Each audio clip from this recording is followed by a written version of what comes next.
दुनिया होगी दंग।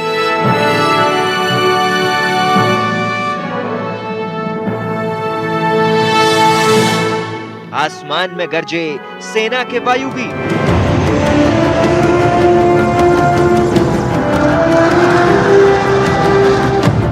जाबाजों की कदमताल से दहले दुश्मन। राजपथ पर दिखा भारत का पराक्रम।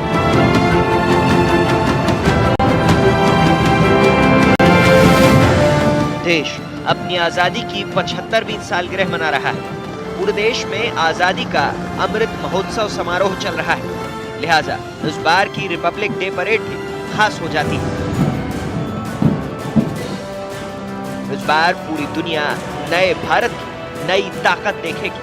26 जनवरी को राजपथ पर भारतीय सेना अपनी ताकत का प्रदर्शन करेगी। पूरी दुनिया को देश के नए टैंकों, मिसाइलों और डिफेंस सिस्टम की झलक देखने को मिलेगी। इसके अलावा इस बार पूरी दुनिया को 75 साल के नए भारत की वो झलक देखने को मिलेगी जिसे आज तक देखा नहीं गया। रिपब्लिक डे परेड की कंबाइंड रिहर्सल 17 जनवरी से जारी हैं और सभी कंटिजेंट्स बेहतरीन प्रदर्शन के लिए कड़ी मेहनत कर रहे हैं। पूर्व वर्षों की तरह इस वर्ष भी राष्ट्र रिपब्लिक डे परेड पर इंडियन आर्म फोर्सेस की ताकत का शानदार नजारा देखेगा। लेकिन एक और चीज है जो इस बार की रिपब्लिक डे परेड को और भी खास बनाने वाली है, और वो ये है कि इस बार दुनिया पहली बार आजादी से पहले से लेकर अब तक भारतीय सेना में आए बदलावों को देखेगी। इस परेड में दुनिया को सेना के पुराने और नए हथियारों के कॉम्बिनेशन को देखने को मिलेगा। सिर्फ हथियार ही नहीं, बल्कि सेना ने वक्त के साथ अपनी यूनिफॉर्म भी बदली। सेना के पैरा कमांडो इस नई कॉम्बैट यूनिफॉर्म में कदमताल करते दिखाई देंगे, जब भारतीय सेना के पैराशूट रेजिमेंट का दस्ता अपने नए कॉम्बैट यूनिफॉर्म के साथ सुप्रीम कमांडर को सलामी देगा। आजादी के महज 15 साल बाद ही यानी 1962 में भारतीय सेना को चीन की सेना के साथ एक युद्ध लड़ना पड़ा। सीमित संसाधनों में भारतीय सेना ने जिस बहादुरी से इस जंग को लड़ा वो पूरी दुनिया ने देखा, लेकिन उसके बाद भारतीय सेना ने कभी पीछे मुड़कर नहीं देखा। इस परेड में सेना के शूरवीर आजादी से लेकर अब तक इस्तेमाल में लाई गई वर्दी और इस वक्त के हथियारों के साथ कदमताल करते नजर आएंगे। इसके लिए कुछ कैटेगरीज बनाई गई हैं। इनमें पहली कैटेगरी में जवान 1947 से पहले की यूनिफॉर्म और हथियारों के साथ मार्च पास्ट करेंगे।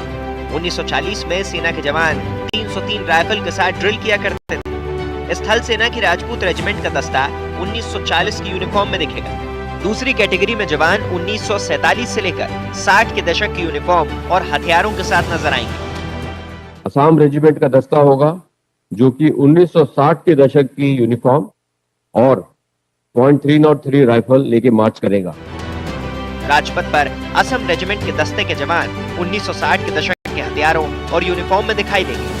तीसरी कैटेगरी में 60 से 70 के दशक की वर्दी और हथियार शामिल किए गए हैं। जम्मू कश्मीर लाइट इंफेंट्री का मार्चिंग दस्ता 1970 के दशक की यूनिफॉर्म पहनकर परेड में शामिल होगा।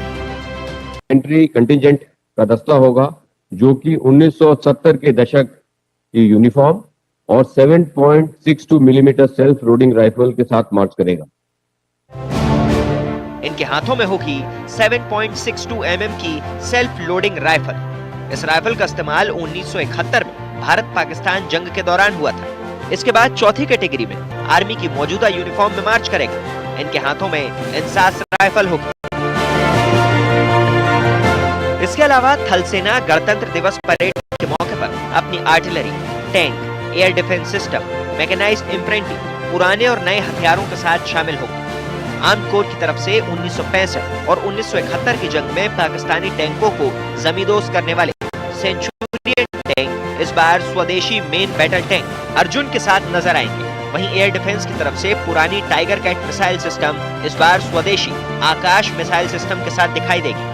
मैकेनाइज्ड इंफेंट्री की तरफ से OT-62 topaz infantry combat vehicle आज की PMP के साथ दिखेंगे। सेना की आर्टिलरी पावर की बात करें तो 75/24 पैक हॉवित्जर मार्क 1 और स्वदेशी आर्टिलरी गन धनुष 7 होंगे। सेंट्रल विस्टा के नए राजपथ पर इस बार गणतंत्र दिवस की परेड भी बिल्कुल नई होगी। आजादी के पहले और आजादी के बाद तक भारतीय सेना की बड़ी ताकत को इस राजपथ पर दिखाया जाएगा। खास बात तो ये है कि कदम ताल करने वाले जितने भी थल सेना के कंटिंजेंट है वो बदलते समय के बदले हुए अवतार में दिखेंगे। 73वें गणतंत्र दिवस की परेड के मौके पर अब तक का सबसे बड़ा और हैरतअंगेज फ्लाई पास्ट होगा। इस फ्लाई पास्ट में तीनों सेना के अंगों के कुल 75 विमान हिस्सा लेंगे। इतने विमान पहली बार राजपथ के ऊपर से उड़ान भरेंगे। इस फ्लाई पास्ट में आजादी के अमृत महोत्सव और स्वर्णिम विजय वर्ष की पूरी झलक दिखाई जाएगी। फ्लाई पास्ट 2 चरणों में होगा। पहला चरण परेड के साथ पूरा होगा तो दूसरा चरण परेड के बाद फ्लाई पास्ट में पूरा किया जाएगा। पहले चरण में ध्वज फॉर्मेशन में 4 मी हेलीकॉप्टर शामिल होंगे। सबसे आगे उड़ान भरने वाले हेलीकॉप्टर पर तिरंगा लहराएगा। बाकी 3 हेलीकॉप्टर तीनों सेना के अंगों के ध्वजों के साथ उड़ान भरेंगे और सुप्रीम कमांडर को सल्यूट करेंगे। परेड के दौरान दूसरा फॉर्मेशन रुद्र फॉर्मेशन होगा। इसमें 4 advance light helicopter diamond formation में उड़ान भरते दिखाई देंगे।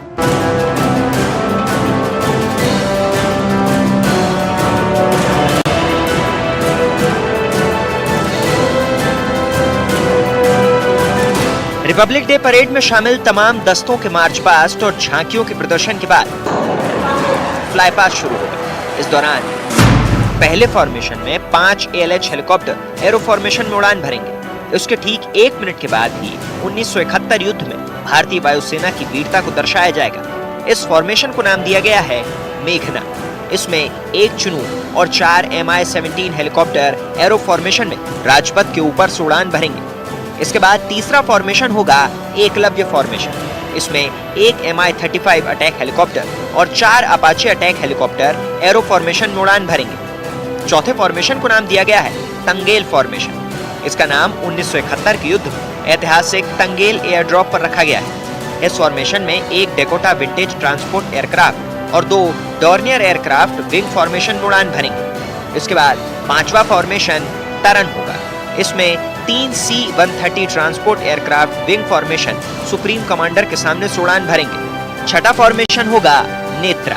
इसमें भारतीय वायुसेना का 1 अवेक्स एयरक्राफ्ट, 2 सुखोई और 2 MiG-29 एक साथ एरो फॉर्मेशन में उड़ान भरेंगे। आजादी के 75 साल के मौके पर तीनों अंगों के विमान यानी कि भारतीय सेना के तीनों अंगों के कुल 75 विमान, जिसमें हेलीकॉप्टर, फाइटर, ट्रांसपोर्टर, रडार, यहां तक कि विंटेज एयरक्राफ्ट भी इस फ्लाई पास का हिस्सा होंगे। वैसे तो इस फ्लाई पास का समापन फाइटर विमान के वर्टिकल चार्ली मनूवरिंग से होता है, लेकिन इस बार जो शो स्टॉपर होंगे वो होंगे 17 जैगुआर विमान, जो कि 75 अंक के आकार में अमृत फॉर्मेशन में इस राजपथ के ऊपर से उड़ान भरेंगे। इस साल के रिपब्लिक डे परेड में कुल 44 फाइटर जेट, 23 हेलीकॉप्टर, 5 ट्रांसपोर्ट विमान, 1 विंटेज डेकोटा विमान, 1 P-8I और 1 अवेक्स शामिल है। इसके बाद 7वां फॉर्मेशन होगा विनाश। इसमें भारतीय वायुसेना के गेम चेंजर कहे जाने वाले 5 रफाल फाइटर एरो फॉर्मेशन में उड़ान भरेंगे। 8वें फॉर्मेशन को बाज नाम दिया गया है। इसमें 7 लड़ाकू विमान, जिनमें 1 रफाल, 2 MiG-29, 2 जैगुआर और 2 सुखोई उड़ान भरेंगे। इसके बाद 9वां फॉर्मेशन त्रिशूल होगा। इसमें 3 सुखोई उड़ान भरते हुए एक मंच तक आएंगे और उसके बाद त्रिशूल का आकार बनाते हुए आसमान में अलग अलग हो जाएंगे। 10वां फॉर्मेशन नौसेना के विमानों का होगा। इस फॉर्मेशन को वरुणा नाम दिया गया है। इस फ्लाईपास्ट में नौसेना के long range patrolling aircraft P-8I और नौसेना के MiG-29K एक साथ उड़ान भरते दिखेंगे। 11वां फॉर्मेशन तिरंगा होगा। इसमें 5 ALH उड़ान भरेंगे। इसके बाद 12वां फॉर्मेशन विजय होगा। यह साल के फ्लाईपास्ट का शो स्टॉपर कहलाएगा। इसमें एक रफाल उड़ान भरते हुए आएगा और राष्ट्रपति के सामने से वर्टिकल चार्ली मनूवरिंग करते हुए आसमान में गायब हो जाएगा। आजादी के अमृत महोत्सव के मौके पर वायुसेना की आखिरी पेशकश होगी अमृत फॉर्मेशन। इसमें 17 जैगुआर एक साथ 75 अंक के आकार में उड़ान भरेंगे। ये पहली बार होगा जब एक साथ 17 फाइटर जेट उड़ान भरेंगे। अब पूरी दुनिया में भारतीय स्वदेशी हथियारों का डंका बज रहा है। जब इस राजपथ पर 1965 और 1971 की जंग में इस्तेमाल में लाए गए tank, artillery gun, air defence system, radar और ब्रिजिंग सिस्टम के साथ साथ स्वदेशी उपकरण भी होंगे तो पूरी दुनिया देखेगी कि भारतीय स्वदेशी ताकत किसे कहते हैं। यकीनन इस बार की गणतंत्र दिवस परेड कई मायनों में बहुत खास रहने वाली है और इससे भी बड़ी बात ये कि 26 जनवरी को राजपथ पर भारत की ताकत देखने के बाद देश के दुश्मनों के दिल दहलने वाले हैं।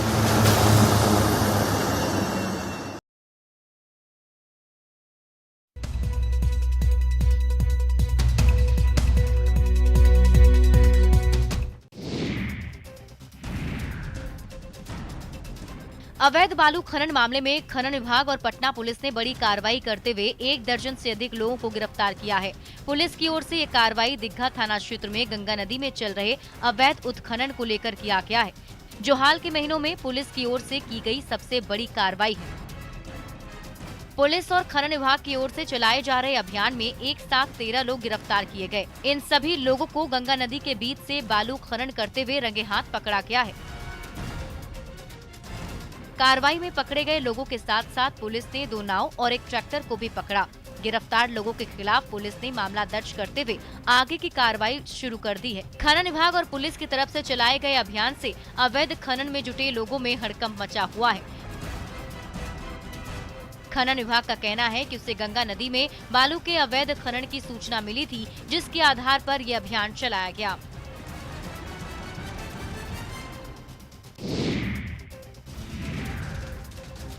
शेखपुरा जिले में शराब तस्करों के खिलाफ स्थानीय प्रशासन लगातार कार्रवाई कर रहा है। इसके बाद भी शराब का अवैध निर्माण और बिक्री रुकने का नाम नहीं ले रही। उत्पाद विभाग ने जिले में 26 गांवों को शराब के अवैध कारोबार के कारण संवेदनशील घोषित कर दिया है। अवैध शराब का कारोबार करने वाले तस्करों के खिलाफ विभाग की ओर से कार्रवाई भी की जा रही है। उत्पाद विभाग और पुलिस की ओर से की गई संयुक्त कार्रवाई में पुलिस ने हजारों लीटर देसी शराब बरामद किया और शराब बनाने वाली कई भट्टियों को तबाह कर दिया। पुलिस इस अभियान में डॉग स्क्वाड का भी मदद ले रही है, जिससे जमीन में छुपाए गए शराब की तलाश आसानी से हो सके।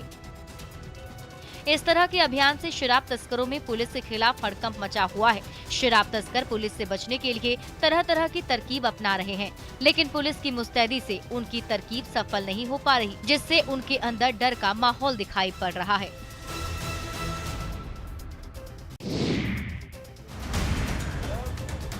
पुलिस की सख्ती के बाद भी लोग शराब की तस्करी से बाज नहीं आ रहे हैं। आप इस युवक को ही देख लीजिए, पुलिस ने इसे शराब की तस्करी में पकड़ा है। घटना मेहरबा थाना की बताई जा रही है। पुलिस ने युवक को शराब की तस्करी करते हुए यूपी बॉर्डर के धरनी छपार पोस्ट के पास जांच के दौरान गिरफ्तार किया है। गिरफ्तार युवक का नाम देवानंद कुमार है, जो सिवान शहर का निवासी है। शराब तस्करी के दौरान पुलिस से बचने के लिए युवक ने शराब के पैकेट को अपने शरीर में बांध लिया था। जांच के दौरान पुलिस ने युवक को संदेह के आधार पर रोक लिया। पुलिस ने जब युवक की तलाशी ली तो उसके शरीर से 20 पैकेट शराब बरामद हुई, जिसके बाद पुलिस युवक को पकड़कर मेहरबा थाना लाई और उससे पूछताछ करने लगी। पुलिस ने युवक के खिलाफ शराबबंदी कानून के तहत मामला दर्ज कर आगे की कार्रवाई में जुट गई है। गौरतलब है कि बिहार में शराबबंदी के बाद से तस्कर पड़ोसी राज्य यूपी से शराब की तस्करी करने लगे हैं, जिसकी रोकथाम के लिए पुलिस लगातार जाँच कर रही है, जिससे शराब की तस्करी को रोका जा सके।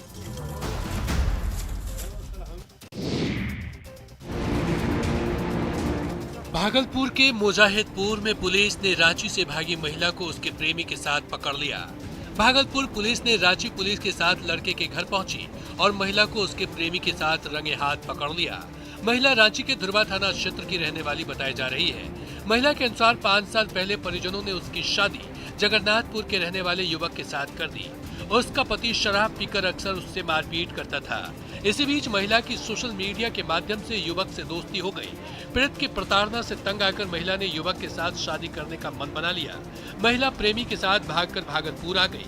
पुलिस ने महिला के साथ गिरफ्तार युवक को पूछताछ के बाद रिहा कर दिया, लेकिन प्रेमी महिला के साथ शादी करने की बात कहने लगा।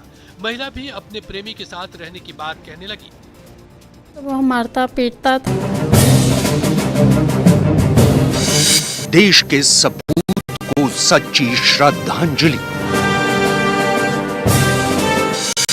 इंडिया गेट पर नेताजी की खुशी के गीत गाए इंडिया गेट पर पराक्रमी बोस। नेताजी सुभाष चंद्र बोस, वो एक नाम, वो एक शख्सियत, वो एक आजादी के मत वाले, देश की आजादी में जिनके अमूल्य योगदान को कभी भूला नहीं जा सकता।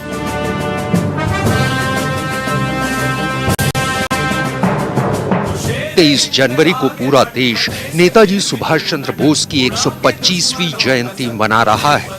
उन्हीं नेताजी सुभाष चंद्र बोस को सच्ची श्रद्धांजलि देने के लिए पीएम नरेंद्र मोदी पहले ही ये घोषणा कर चुके हैं कि हर साल उनकी जयंती पराक्रम दिवस के रूप में मनाई जाएगी और इस बार इस खास मौके को प्रधानमंत्री ने अपने एक और ऐतिहासिक फैसले से और भी खास बना दिया। दरअसल पीएम मोदी ने ऐलान किया था कि इंडिया गेट पर भारत के सपूत और महान स्वतंत्रता सेनानी नेताजी सुभाष चंद्र बोस की एक भव्य प्रतिमा लगाई जाएगी और आज खुद शाम को इंडिया गेट पर नेताजी सुभाष चंद्र बोस की होलोग्राफिक प्रतिमा का अनावरण कर उन्होंने अपना प्राण पूरा कर दिया। ये देश की आजादी के लिए अपना सब कुछ कुर्बान कर देने वाले उस महान योद्धा को प्रधानमंत्री नरेंद्र मोदी की सच्ची श्रद्धांजलि भी है। नेताजी सुभाष चंद्र बोस की 125वीं जन्म जयंती पर पूरे देश की तरफ से मैं आज कोटि कोटि नमन करता हूं। ये दिन ऐतिहासिक है, ये कालखंड भी ऐतिहासिक है और ये स्थान जहां हम सभी एकत्रित हैं वो भी ऐतिहासिक है। भारत के लोकतंत्र की प्रतीक हमारी संसद पास में है, हमारी क्रियाशीलता और लोकनिष्ठा के प्रतीक अनेक भवन भी हमारे साथ पास में नजर आ रहे हैं, हमारे वीर शहीदों को समर्पित नेशनल वॉर मेमोरियल भी पास है। इन सब के आलोक में आज हम इंडिया गेट पर अमृत महोत्सव मना रहे हैं और नेताजी सुभाष चंद्र बोस को आदरपूर्वक श्रद्धांजलि दे रहे हैं।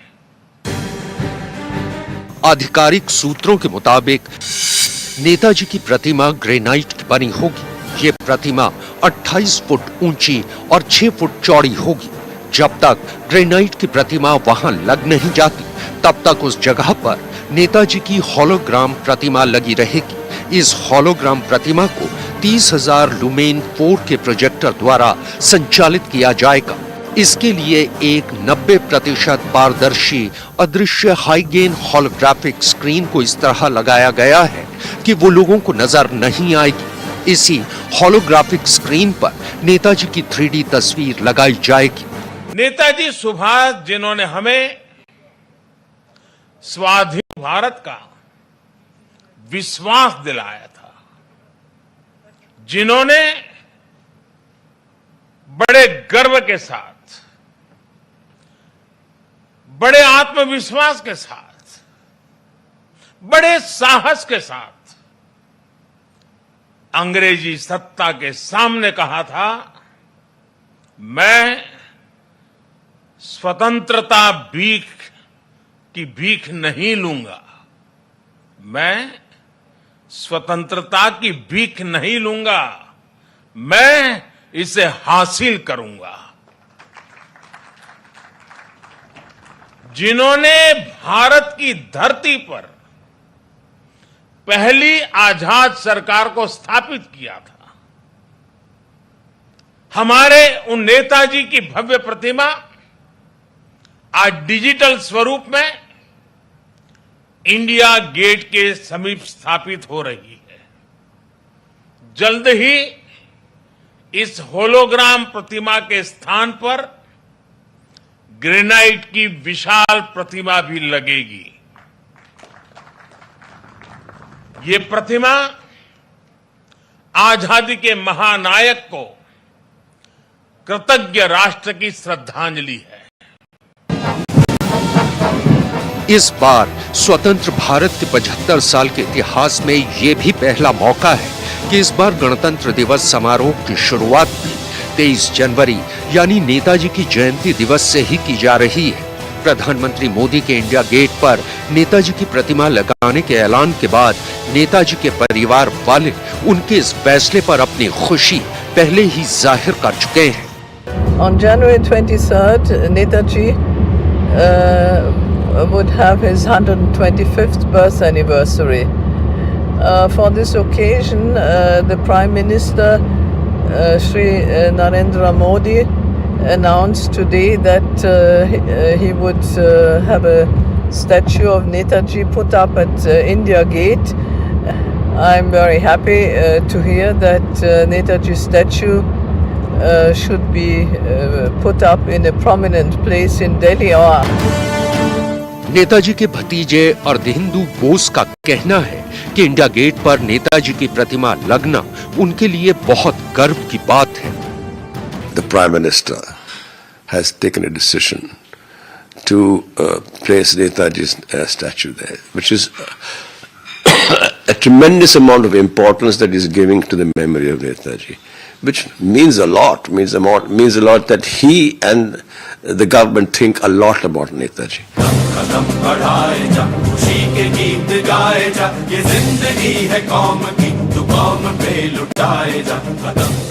नेताजी की प्रतिमा उस मंडप में स्थापित की गई है जहां कभी किंग जॉर्ज पंचम की प्रतिमा थी।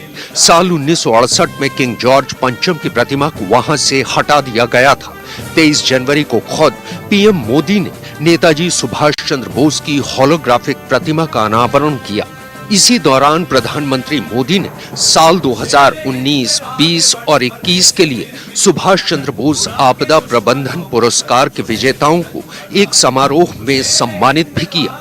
मोदी सरकार ने, मौजूदा सरकार ने गणतंत्र दिवस परेड की जो औपचारिक शुरुआत है उसे भी 23 जनवरी यानी नेताजी सुभाष चंद्र बोस के जन्म दिवस से ही करने का फैसला किया है। पहले उसकी शुरुआत 24 जनवरी से होती थी।